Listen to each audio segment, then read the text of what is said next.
పాకిస్తాన్ కవ్వింపు చర్యలకు భారత్ మరోసారి గట్టిగా బుద్ధి చెప్పింది. బుధవారం రాత్రి భారత సైనిక స్థావరాలను లక్ష్యంగా చేసుకుని పాకిస్తాన్ జరిపిన దాడులకు యత్నించింది. వీటిని భారత దళాలు తిప్పికొట్టాయి. పాకిస్తాన్లోని పలు వ్యూహాత్మక ప్రాంతాల్లో ఉన్న ఎయిర్ డిఫెన్స్ రాడార్లు వ్యవస్థలపై దాడులు నిర్వహించాయి. ఈ దాడుల్లో లాహోర్లోని ఓ ముఖ్యమైన ఎయిర్ డిఫెన్స్ వ్యవస్థ రాడార్లు పూర్తిగా ధ్వంసమయ్యాయి.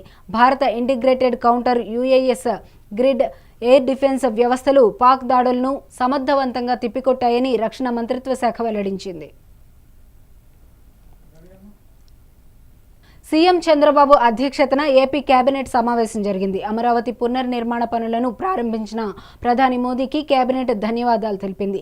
ఏపీ పునర్విభజన చట్టంలో అమరావతి పేరు చేర్చే ప్రతిపాదనకు కేబినెట్ ఆమోదం తెలిపింది.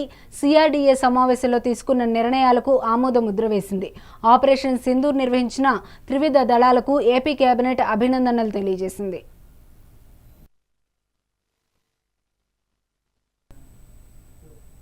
ఏపీలో సృష్టించబడే ప్రతి ఉద్యోగం ఆవిష్కరణల ద్వారా ఆంధ్రప్రదేశ్ను ఎలక్ట్రానిక్ పవర్ హౌస్గా మార్చేందుకు బాటలు వేస్తున్నామని మంత్రి నారా లోకేష్ అన్నారు. అంతర్జాతీయ స్థాయి గృహోపకరణాల తయారీ సంస్థ ఎల్జీ ఎలక్ట్రానిక్స్ శ్రీ సిటీ యూనిట్కు లోకేష్ భూమి పూజ చేశారు. ఎల్జీ యూనిట్కు మాత్రమే కాదు, ఆంధ్రప్రదేశ్ భవిష్యత్తు కోసం కొత్త పునాదులు వేస్తున్నామన్నారు Lokesh. I extend a very warm welcome to the leadership of LG Electronics India and global and its vendor companies to our state. Today marks more than just the beginning of a construction project. It is a defining milestone in the journey of industrial growth and technological advancement for our state and for our nation. Where innovation meets investment, the future is taking shape. With an investment exceeding 5,000 crores, LG Electronics is not only bringing a world-class manufacturing unit to Andhra Pradesh, but is also reaffirming global confidence in our state as a premier investment destination. We are really excited to deliver a product made in Andhra Pradesh, made for the world. This project is one of the first major foreign direct investment under the new government. The people of Andhra Pradesh gave us a resound.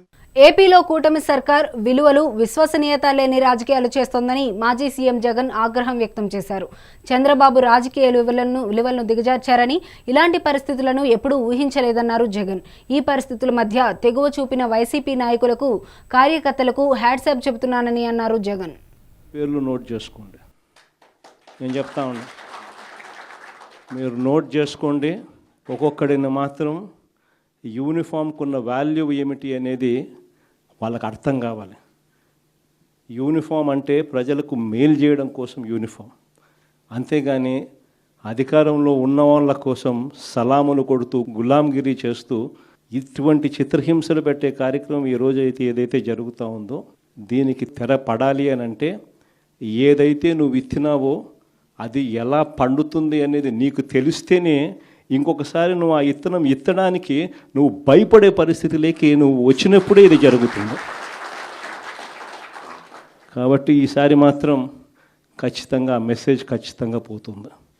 ఎవడెవడైతే అధికారి, ఎవడెవడైతే వైఎస్ఆర్సీపీ కార్యకర్తను ఎవడెవడైతే ఇబ్బంది పెట్టాడో వాళ్ళందరినీ కూడా చూస్తూ ఊరుకోము. చట్టం మీద దోషులుగా నిలబెడతాము. ఒకవేళ వాళ్ళు రిటైర్ అయిపోయి వెళ్ళిపోయినా, లేకపోతే వాళ్ళు దేశం విడిచిపెట్టిపోయినా కూడా ఎవరిని వదిలిపెట్టం. సప్త సముద్రాల అవతలున్నా కూడా అందరినీ కూడా పిలిపించే కార్యక్రమం చేస్తాం. పిలిపించిన తర్వాత సినిమా మామూలుగా ఉండదు. సినిమా మాత్రం అదో లెవెల్లో ఉంటుంది. సినిమా మాత్రం. ఏపీ ఇంటెలిజెన్స్ మాజీ చీఫ్ పిఎస్ఆర్ ఆంజనేయులకు రిమాండ్ పొడిగించారు. ఏపీ పిఎస్సీ కేసులో ఆయనకు ఈ నెల 22 వరకు రిమాండ్ పొడిగిస్తున్నట్లు విజయవాడ న్యాయస్థానం ఉత్తర్వులు ఇచ్చింది. సినీ నటి కాదంబరి జత్వానీ వేధింపుల కేసులో ఇప్పటికే అరెస్ట్ అయిన ఆయనను ఏపీ పిఎస్సీ గ్రూప్ 1 పరీక్షల మూల్యాంకనంలో అక్రమాలకు సంబంధించిన మరో కేసులోనూ పోలీసులు పీటీ వారెంట్పై అదుపులోకి తీసుకోవడం తెలిసిందే. ఈ కేసులో సిఐడి దర్యాప్తు ముమ్మరంగా కొనసాగుతోంది. లిక్కర్ స్కామ్ నుంచి దృష్టి మరల్చేందుకే కేశినేని నాని అసత్య ఆరోపణలు చేస్తున్నారని విజయవాడ ఎంపీ కేశినేని చిన్ని మండిపడ్డారు. నాని ఆరోపణలపై సిబిఐ విచారణకు తాను సిద్ధమని అన్నారు చిన్ని. మద్యం కుంభకోణంలో 3,000 కోట్ల రూపాయలకు పైగా దోచుకున్న జగన్ సిబిఐ విచారణకు సిద్ధమా అని చిన్ని నిలదీశారు. నాని తన మీద చేసిన ఆరోపణలపై సిబిఐ విచారణ జరపాలని చిన్ని లేఖ రాశారు. రాయలసీమ నుంచి ఎంతో మంది ముఖ్యమంత్రులైనా ఆ ప్రాంత అభివృద్ధిని పట్టించుకోలేదని పాల్ విమర్శించారు. చంద్రబాబు, జగన్ సీమకు ఏం చేశారని ఆయన నిలదీశారు. వైసీపీ అధినేత జగన్ అసలు క్రిస్టియనే కాదన్నారు పాల్. చిన్నజీయర్ స్వామి ఆశీస్సులు తీసుకోవడం వల్లే ఎన్నికల్లో ఘోరంగా ఓడిపోయారని ఆయన అన్నారు. 90% ఉన్న మేము ఒక బీసీగా మాట్లాడుతున్నా, దళితుల అమ్మాయిని పెళ్లి చేసుకొని ఒక దళితుడిగా మాట్లాడుతున్నా, మాకు అవకాశం ఎవరా? బీసీ బానిసల్లారా, దళిత బానిసల్లారా, మందకృష్ణ మాదిగ లాంటి దళిత బానిసల్లారా, చూపిడి ప్రభాకర్ లాంటి దళిత బానిసల్లారా, బానిసత్వం నుంచి బయటికి రండి, ప్రజాశాంతి పార్టీలో చేరండి. డాక్టర్ బిఆర్ అంబేద్కర్ గద్దరన్న పార్టీ అయిన డాక్టర్ కేఏ పాల్ పార్టీని మీ పార్టీగా చేర్చుకోండి. 7569441275కి గ్రూపులు పెట్టండి. అనంతపూర్ గ్రూపు పేరు KA Paul or Prajashanti party, Kurnool KA Paul, Adoni Nandyal or Chittoor KA Paul fans అని పెట్టి ప్రతి ఒక్కరిని చేర్చండి. కరీంనగర్ ఫ్లైఓవర్ పనులు నత్తనడకన సాగుతున్నాయి. రైల్వే ట్రాక్ మీద ఏర్పాటు కానున్న ఈ బ్రిడ్జ్ పనులకు ఏడాది క్రితం కేంద్ర మంత్రి బండి సంజయ్ శ్రీకారం చుట్టారు. అయినా ఇప్పటిదాకా పనులు ముందుకు సాగడం లేదన్న ఆరోపణలు వస్తున్నాయి. దీంతో రైలు వచ్చేటప్పుడు గేట్ పడడం, భారీగా ట్రాఫిక్ జామ్ అవ్వడం నిత్యకృత్యమైంది. ఒక్కసారి అంబులెన్స్ కూడా నడి రోడ్డు మీద ఆగిపోతుండటంతో జనం ప్రాణాలు కోల్పోయిన ఘటనలు కూడా ఉన్నాయి. కరీంనగర్ రైల్వే బ్రిడ్జ్ పనులపై మా ప్రతినిధి ప్రేమ్ కుమార్ మాక్ లైవ్ చూద్దాం. కరీంనగర్లో నత్తనడక రైల్వే బ్రిడ్జ్ పనులు ఆయన వివరిస్తారు.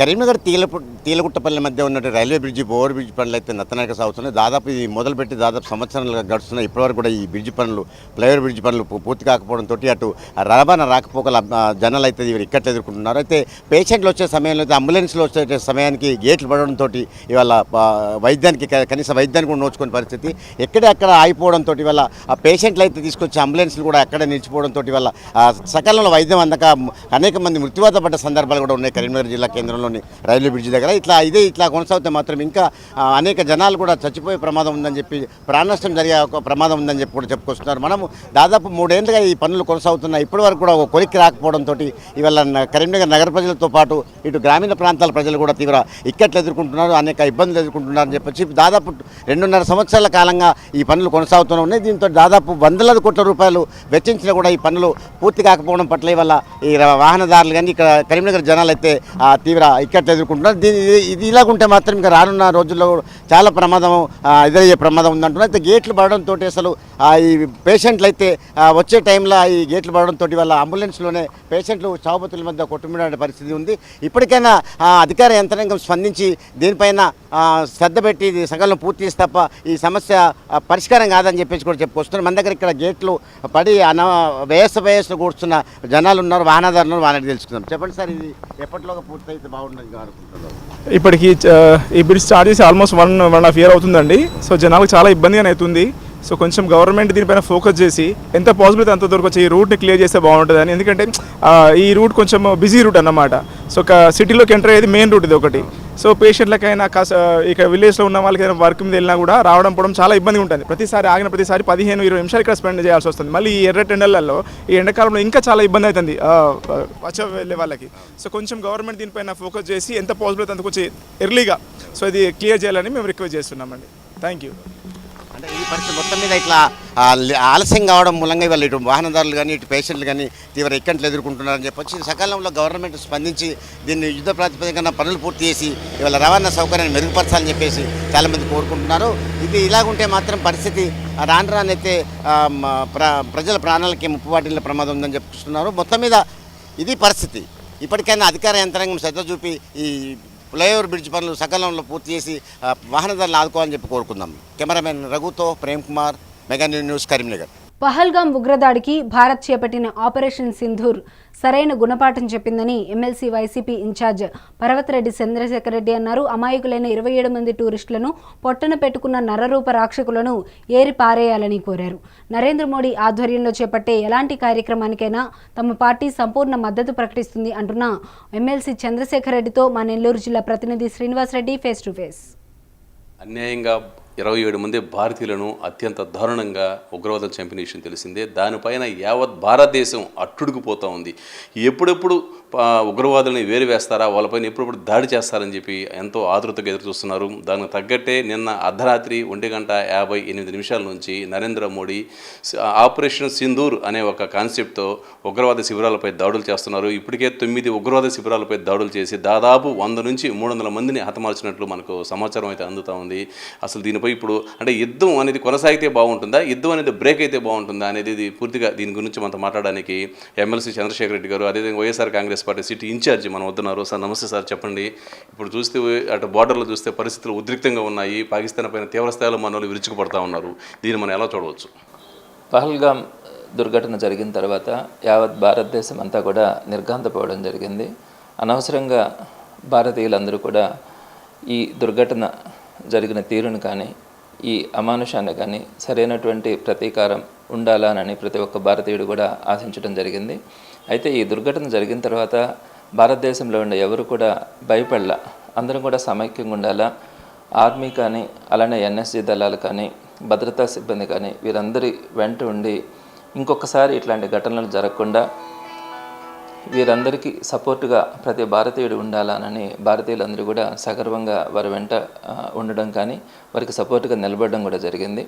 అయితే నిన్నటి రోజున రాత్రి ఈ భద్రతా దళాలన్నీ కూడా మన శత్రు దళాల మీద దాడులు చేయడం కానీ వారందరినీ కూడా మూకుమ్మడిగా వారందరినీ కూడా నిర్మూలించడానికి చేస్తున్నటువంటి ప్రయత్నం ఈరోజు ప్రతి భారతీయుడు కూడా ఆనందపడుతూ ఉన్నాడు.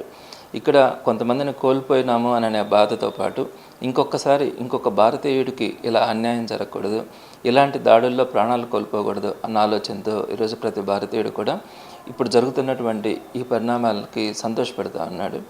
యావత్ ప్రపంచమంతా కూడా భారతదేశం యొక్క స్ఫూర్తిని కానీ భారతదేశం సంఘటితంగా ఉండి ఏదైతే విపత్కర పరిస్థితులు ఏర్పడినప్పుడు శత్రు సైన్యం మీద కానీ అదేవిధంగా ఈ చీకటి మూకల మీద చేస్తున్నటువంటి మన భారతీయ దళాలు చేస్తున్నటువంటి దాడిని అందరూ కూడా దీన్ని అప్రిషియేట్ చేస్తూ ఉన్నారు.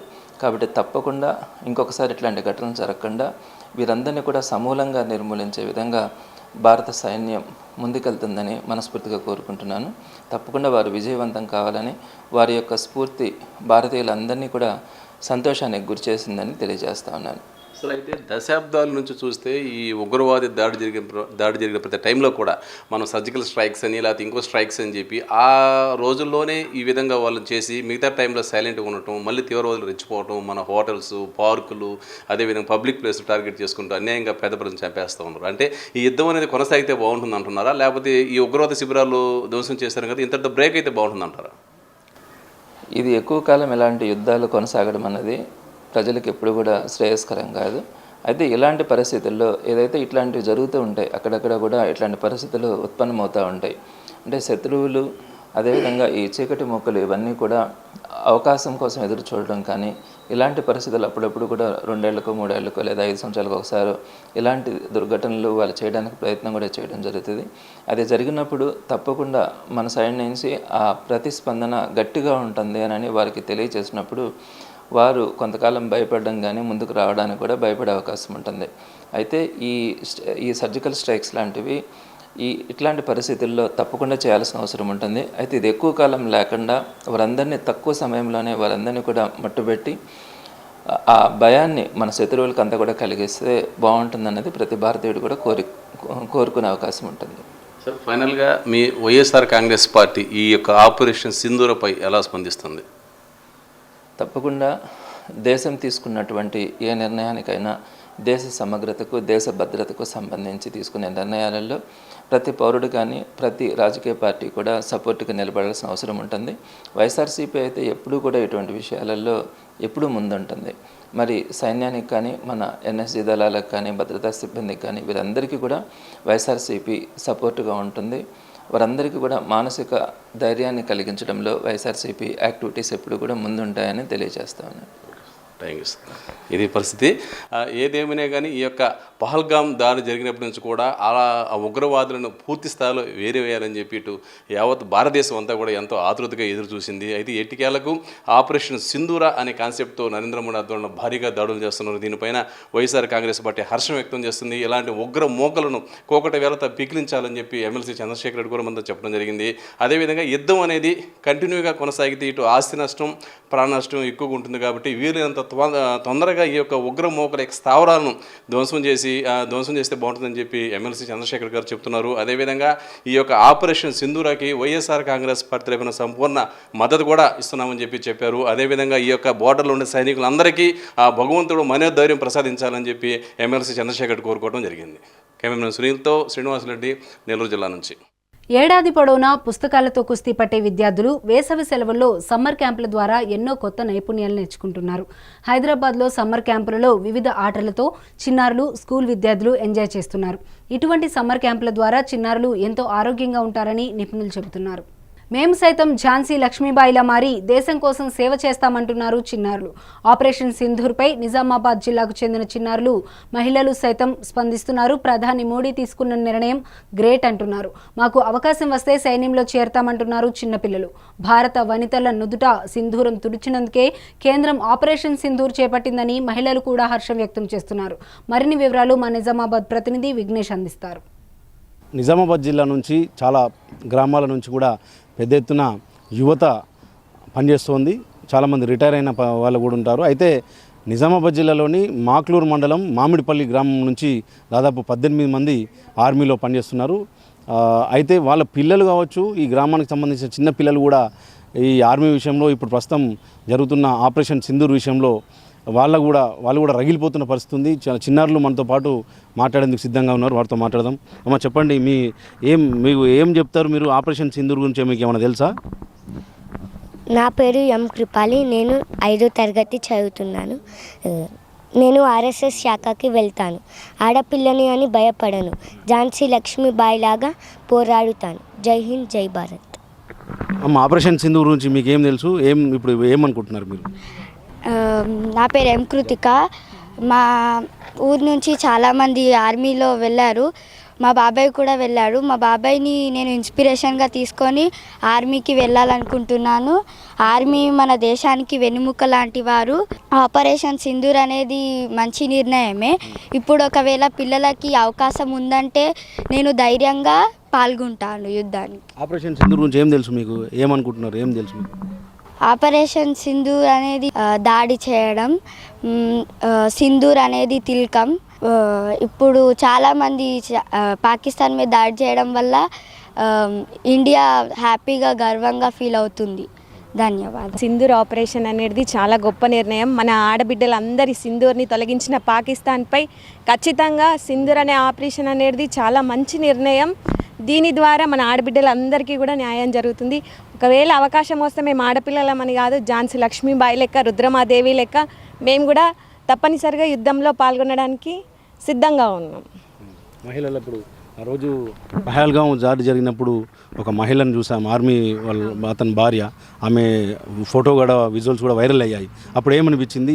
ఇప్పుడు ఆపరేషన్ సింధూర్ తర్వాత మీకు ఏమనిపిస్తుంది? అంటే ఎంత మాత్రం జాలి దయ అనేది లేకుండా పాకిస్తాన్ వాళ్ళు మతం కోసం చూసి హిందువులను ఖచ్చితంగా వాళ్ళని టార్గెట్ చేసి చంపారు. వాళ్ళకు ఆడపిల్లలు పాపం అన్న కనికరం కూడా లేదు. కానీ ఇది చాలా దారుణమైన విషయము. దాని ద్వారా ఇప్పుడు పాకిస్తాన్కి కూడా మేము కూడా ఖచ్చితంగా ఒక బుద్ధి చెప్పాలని అనుకుంటున్నాం. ఆడపిల్లల సింధూరు తీసేస్తే వాళ్ళ సింధూర్ అనే ఆపరేషన్ వాళ్ళపైకి ఎలా దాడి చేస్తుందో వాళ్ళకు ఈ యుద్ధం ద్వారా తెలుస్తుంది. చూస్తున్నాం, చిన్నపిల్లలు కూడా ఇక్కడ ఆర్ఎస్ఎస్ శాఖ ట్రైనింగ్కి వెళ్తారు. చాలామంది ఇట్లాంటి చిన్నపిల్లలు ఇక్కడ ఇప్పుడు ఆపరేషన్ సింధూర్ మీద కూడా స్పందిస్తున్న తీరు చాలా గ్రేట్గా చూడాల్సి ఉంటుంది, ఇన్స్పిరేషన్గా చూడాల్సి ఉంటుంది. చిన్నపిల్లలు, ఆడపిల్లలే కాదు, మహిళలు కూడా ఇక్కడ అంతా చెప్తున్నారు. ఝాన్సీ లక్ష్మీబాయి లాగా తమకు కూడా అవకాశం ఇస్తే ఆర్మీలో పనిచేసేందుకు సిద్ధంగా ఉన్నామని చెప్తా ఉన్నారు. ఈ మామిడిపల్లి గ్రామంలో అందరిలో కూడా నరాన దేశభక్తి ఉట్టిపడుతున్న పరిస్థితులు అయితే ఖచ్చితంగా కనిపిస్తున్నాయని చెప్పుకోవచ్చు. కెమెరామెన్ రవీందర్తో విఘ్నేశ్వర్, మెగా 9 న్యూస్, నిజామాబాద్. మంచిర్యాల జిల్లా కేంద్రంలోని ప్రభుత్వ ఆసుపత్రిలో ప్రపంచ తలసేమియా దినోత్సవం నిర్వహించారు. దీనిలో భాగంగా ఐబీ చౌరస్తా వరకు తలసేమియా బాధితుల కోసం ర్యాలీ చేపట్టారు. ఈ సందర్భంగా 18 సంవత్సరాల నుంచి ఇండియన్ రెడ్ క్రాస్ సొసైటీ ద్వారా తలసేమియా బాధితులకు 15 రోజులకు ఒకసారి దాతల సహాయంతో రక్తదానం సేకరిస్తున్నారు. ఈ ప్రాంతంలో 821 మంది తలసేమియా బాధితులు ఈ వ్యాధి బారిన పడ్డారని తెలిపారు. ఇండియన్ రెడ్ క్రాస్ సొసైటీ ద్వారా రక్తదానం చేసి వారి ప్రాణాలను కాపాడుతున్నామన్నారు. ప్రతి ఒక్కరూ రక్తదానం చేసి ఆపదలో ఉన్న వారిని ఆదుకోవాలని రెడ్ క్రాస్ సొసైటీ సభ్యులు తెలిపారు. నేను మంచిర్యాల డివిజన్కి డిప్యూటీ డిఎంఎన్హెచ్ఓగా చేస్తున్నాను. అదేవిధంగా ప్రోగ్రామ్ ఆఫీసర్, డిస్ట్రిక్ట్ ఇమ్యునైజేషన్ ఆఫీసర్గా చేస్తున్నాను. ఈరోజు వరల్డ్ తలసీమియా డే అంటే వరల్డ్ లెవెల్లో కూడా ప్రతి వ్యాధిని కూడా నిర్మూలించాలి, ఎలిమినేట్ చేయాలి అనే టార్గెట్స్ అనేవి వరల్డ్ హెల్త్ ఆర్గనైజేషన్ మనకి టార్గెట్స్ ఎందుకు పెడుతుంది అంటే డిసీజెస్ మనము ప్రివెంటివ్ లెవెల్లోనే మనము రాకుండా చేసుకోవాలన్నమాట. అలాగే ట్రీట్మెంట్ పాయింట్ ఆఫ్ వ్యూలో ఇప్పుడు మన పిఓ గారు చెప్పిన విధంగా మనం 2023 నుంచి కూడా ఈ మనకి టీ హబ్ స్టార్ట్ అయినది. అప్పటి నుంచి కూడా ఈ టెస్టులు అనేవి జరుగుతూనే ఉన్నాయి. మెయిన్గా మోస్ట్ ఇంపార్టెంట్ ప్రతి గర్భిణీ స్త్రీకి కూడా మన జిల్లాలోనే కాకుండా తెలంగాణ స్టేట్ అంతా కూడా గర్భిణీ స్త్రీకి నమోదైన వెంటనే కూడా కొన్ని టెస్టులు చేపిస్తాము. నేను మంచిర్యాల కాసర్ల రంజిత్ కుమార్, నేను తలసేమియా పేషెంట్ని. తలసేమియా వ్యాధిగ్రస్తులకు ప్రతి 15 డేస్కి ఒకసారి బ్లడ్ ట్రాన్స్ఫ్యూషన్ చేస్తున్నారు. అలాగే గవర్నమెంట్ నుంచి ఆరోగ్యశ్రీ ద్వారా మాకు ప్రతి నెల 15,000 రూపాయల మందులు ఉచితంగా వస్తున్నాయి. అలాగే ఈ వ్యాధి మీద నరేంద్ర మోడీ ప్రభుత్వం, కేంద్ర రాష్ట్ర ప్రభుత్వాలు ప్రత్యేక దృష్టి సాధించి వ్యాధి లేని రాష్ట్రంగా తీర్చిదిద్దాలి అనేసి అందరికీ HbA2 టెస్టులు చేసి వ్యాధిని నిర్మూలించడానికి సహాయం చేస్తున్నారు. కావున ప్రతి ఒక్కరూ పెళ్లికి ముందు HbA2 టెస్ట్ చేసుకొని వ్యాధి బారిన పడొద్దని కోరుకుంటున్నాను. ఇండియా పాకిస్తాన్ క్రికెట్ మ్యాచ్ అంటేనే ఉత్కంఠ నెలకొంటుంది. పాకిస్తాన్ కయ్యానికి కాలు దువ్వితే ఇక మన వాళ్ళు ఊరుకుంటారా? 2 అడుగులు ముందుకేసి అంతు చూస్తారు. క్రికెట్ గ్రౌండ్నే వార్ జోన్గా మార్చేస్తారు. పహల్గామ్లో పాకిస్తాన్ ముష్కర్లు చేసిన దాడి పసి హృదయాలను సైతం కలిచివేసింది. క్రికెట్ ఆడడమే కాదు, పాకిస్తాన్తో యుద్ధానికి సైతం సిద్ధమంటున్నారు. సైనికులు సపోర్ట్ చేయడానికి సిద్ధంగానే ఉంటామంటున్న మెదక్ జిల్లాలోని చిన్నారులతో మా senior correspondent Yadagiri Goud face to face. తీవ్రంగా కలత చెందిన చిన్నారులు సైతం ఇప్పుడు భారత్ మాతకి జై అంటూ ముందుకొస్తున్నారు. సింధూర్ పేరిట ప్రభుత్వం చేపట్టినటువంటి దాళ్లపైన కూడా వారు మద్దతు ప్రకటిస్తున్న పరిస్థితి మనకు కనిపిస్తూ ఉంది. తమ వంతు కూడా సిద్ధంగా ఉన్నాం, యుద్ధానికి తాము సిద్ధమైనటువంటి భావన కూడా వ్యక్తపరుస్తున్నారు. కల్మషం తెలియనటువంటి మనసులో కూడా కల్మషాన్ని కర్కశను ఏర్పాటు చేసినటువంటి పాకిస్తాన్ పైన ఖచ్చితంగా పగ తీర్చుకోవాల్సిందని వాళ్ళు వ్యక్తపరుస్తున్న పరిస్థితి మనకు కనిపిస్తోంది. ఇండియా పాకిస్తాన్ మ్యాచ్ అంటేనే ఒక కలకలం, ఒక ఆసక్తి. అలాంటి పరిస్థితి చూసినటువంటి క్రికెట్ అభిమానులు, చిన్నారులు, ఎవరైతే మహిళలు కానీ ఎవరైనా కానీ క్రికెట్ మ్యాచ్కి వచ్చే కేవలం క్రికెట్ మ్యాచ్లోనే పాకిస్తాన్ ఇండియా మ్యాచ్ అంటేనే ఉత్కంఠగా ఎదురు చూస్తుంటారు. అలాంటిది ఇండియా పాకిస్తాన్ మధ్య వార్ వస్తుంది, వార్ మొదలైంది అనేటువంటి వార్తలను వాళ్ళని ఎలా ప్రభావితం చేస్తూ ఉన్నాయి. ఈ యొక్క క్రికెట్ బ్యాట్తో ఉదయాన్నే క్రికెట్ గ్రౌండ్ చేరుకున్నటువంటి చిన్నారంతా ఏమనుకుంటున్నారు అనే విషయాన్ని మనం వాళ్ళ మనసులోనే ఉన్న మాటను తెలుసుకునే ప్రయత్నం చేద్దాం. చెప్పమ్మా, ఎలా ఉంది ఇప్పుడు ఇండియా పాకిస్తాన్ మధ్య వార్ వస్తుంది, మీరు ఎలా చూస్తారు, ఏమనుకుంటారు? మేము అందరూ ఇండియా పాకిస్తాన్ మ్యాచ్ అయ్యేటప్పుడు ఎట్లా ఎక్సైటెడ్ ఉంటామో అట్లానే ఇప్పుడు నిజంగా ఒక వార్ అవ్వబోతుంది. దానికి వార్కి ఒక ఛాన్సెస్ ఉన్నాయి. మేము దానికి మన ఆర్మ్డ్ ఫోర్సెస్కి, ప్రధానమంత్రికి అందరికీ చాలా సపోర్ట్ చేయాలి, ఇంకా ధైర్యంగా ఉండాలి. ఓకే, మీరు చెప్పండి. మనము మ్యాచ్ చూసేటప్పుడు ఎట్లా ఎమోషనల్గా ఉంటాము, ఇండియా గెలుస్తుందా పాకిస్తాన్ గెలుస్తుందా ఆ భయంకి ఉంటామా, అలానే ఈ మధ్య పరిస్థితులు ఉన్నాయి. ఇండియా గెలుస్తా అనే అవకాశంతో మనం కూడా మన సైనికులకు సపోర్ట్ చేయాలి. ఇప్పుడు ఏదైనా తప్పు జరుగుతుంది అది పోలీసులకి చెప్పాలి. మళ్ళా వార్లు అయ్యేటప్పుడు మనము అది మన విరోధుల్లో ఉన్నోళ్ళకి గెలవకుండా మనం గెలిచేటట్టు చూసుకోవాలి. ఎప్పుడైనా మనం మన ఆర్మీకి, మన సైనికులకు సపోర్ట్ ఇచ్చేసి మనమే గెలిచేటట్టు చేయాలి. జై ఇండియా. గుడ్. ఇది పరిస్థితి. ఏదైతే చిన్నాలు సైతం మానసికంగా సంసిద్ధమైనట్టుగా వాళ్ళ మాటల్లో మనకు అర్థమవుతుంది. ప్రధానంగా యుద్ధానికి కూడా చేస్తున్నటువంటి ప్రభుత్వానికి, అదే ఆర్మీ కూడా పూర్తి స్థాయిలో సపోర్ట్ చేసేందుకు వాళ్ళు సిద్ధంగా ఉన్నారు. వాళ్ళ మాటలు చూస్తే ఒక రకమైన ఉత్సాహం కలుగుతుంది. ఒక రకమైనటువంటి ధైర్యాన్ని కూడా చిన్నాలు ఇచ్చే పరిస్థితి మన మాటల్లో తెలుసు. ఒకసారి మనం చూద్దాం. బాబు చెప్పమ్మా, ఎలా ఉంది ఇప్పుడు ఇండియా పాకిస్తాన్ మధ్య ఉన్నటువంటి పరిస్థితి? నీకు అర్థం చూస్తున్నావు కదా, నీకేమనిపిస్తుంది? ఇప్పుడు అందరు ఇట్లా కొట్లాడుతురుగా, ఇప్పుడు అందరు కలిసిమెలిసి ఉంటే మంచిగా ఉంటుండే. ఇప్పుడు ఇండియా పాకిస్తాన్ మ్యాచ్ ఎట్లుందో ఇప్పుడు మనం కూడా అట్లానే చూస్తూనే ఉంటాం. ఇప్పుడు ఇండియా ఎప్పుడు గెలుస్తుంది, అప్పుడప్పుడు మనం జోష్లు ఉంటాం. పాకిస్తాన్ ఓడిపోతుంది, మనం ఫుల్ హ్యాపీగా ఉంటాం. అప్పుడు ఇట్లానే మంచిగా ఉంటే మంచిగా ఉంటుండే. అట్లానే నడుచుకుంటా ముంగల కూడా ఇట్లానే మ్యాచ్లు జరుగుకుంటూ ఉంటే మేము కూడా చూసి ఎంజాయ్ చేస్తుండే. అట్లా ఎట్లా అంటే పాకిస్తాన్ మీద దాడి చేయడం కరెక్టేనా? ఏం చేద్దాం అనుకుంటున్నాం? ఇప్పుడు వాళ్ళు కూడా మన మీద అట్లా అటాక్ లాంటివి చేస్తారు. ఇప్పుడు మనం కూడా అట్లా చేయాల్సి ఉండే. మనం వెంకలకు జరగకుండా మనం కూడా అట్లానే చేస్తే మన మీద కూడా అవన్నీ భావనన్నిటి పోతే మనం కూడా ముంగలకు పోతాం సపోర్టింగ్ తోటి. ఇప్పుడు మేము కూడా అట్లా సపోర్ట్ ఇచ్చినామంటే ఇప్పుడు అందరం కలిసి మంచిగా ఉంటాం. మనం కూడా అట్లా ముంగలకు పోయినామనుకో వాళ్ళకి ఓడిపించే ప్రయత్నం చేస్తాం.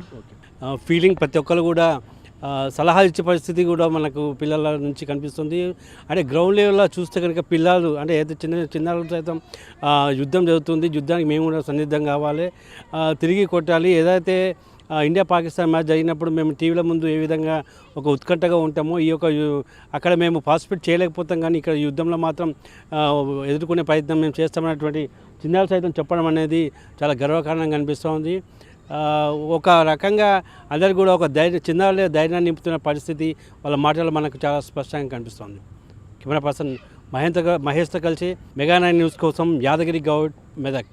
ఇవి ఇప్పటి వరకు ఉన్న updates. For more updates keep watching మెగా9 టీవీ.